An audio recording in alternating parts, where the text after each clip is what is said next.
Mereka bertempur habis-habisan. Gaya berperang Asoka sangat kejam, bengis, dan tidak berperi kemanusiaan.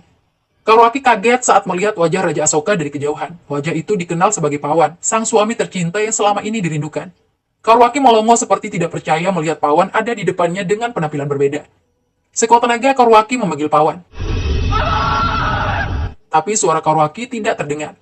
Pawan alias Asoka tengah sibuk menumpahkan darah. Karuaki berusaha lebih dekat dengan Pawan. Sialnya pasukan lawan menghujamkan senjata. Karuaki terluka.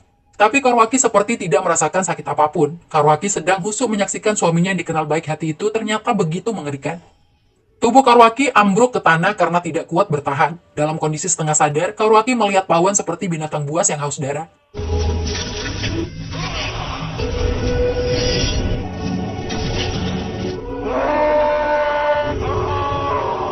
Pasukan Magadha muncul sebagai pemenang perang. Prajurit Kalingga yang masih hidup dijadikan tahanan. Asoka selalu bahagia setiap kali memperoleh kemenangan. Kebahagiaan Asoka bertambah saat mendapat kabar bahwa istrinya Devi telah melahirkan. Asoka memiliki bayi kembar berjenis kelamin laki-laki dan perempuan. Setelah mandi membersihkan diri, perhatian Asoka tertuju pada seekor kuda. Obrolan dari prajuritnya, kuda itu milik seorang putri Kalingga bernama Karuaki. Asoka syok mendengarnya. Kuda itu memang milik Asoka yang diberikan kepada Karuaki sebagai hadiah pernikahan. Itu artinya Karuaki ikut dalam pertempuran. Asoka tidak pernah menduga jika selama ini Karuaki masih hidup. Asoka berkeliling mencari Karuaki. Hati Asoka campur aduk antara sedih dan bahagia. Asoka melihat mayat-mayat dan para tawanan. Tapi Karuaki belum ditemukan hingga fajar tiba.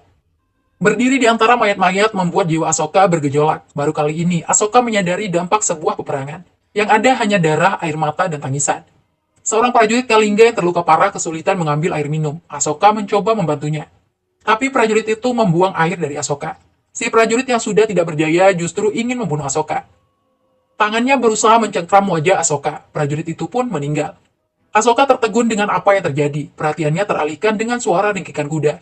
Dan saat itulah Asoka melihat Karuaki sudah bersama kudanya.